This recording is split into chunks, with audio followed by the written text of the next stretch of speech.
من المؤمنين رجال صدقوا ما عاهدوا الله عليه، فمنهم من قضى نحبه ومنهم من ينتظر وما بدلوا تبديلا، ليجزي الله الصادقين بصدقهم ويعذب المنافقين إن شاء ويتوب عليهم، إن الله كان غفورا رحيما. ورد الله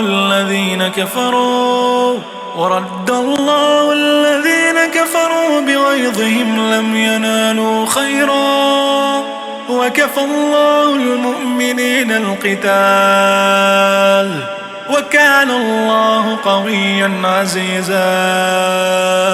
وأنزل الذين ظاهروهم من أهل الكتاب من صياصيهم وقذف في قلوبهم الرعب، فريقا تقتلون وتأسرون فريقا، وأورثكم أرضهم وديارهم وأموالهم وأرضا لم تطئوها، وكان الله على كل شيء قديرا.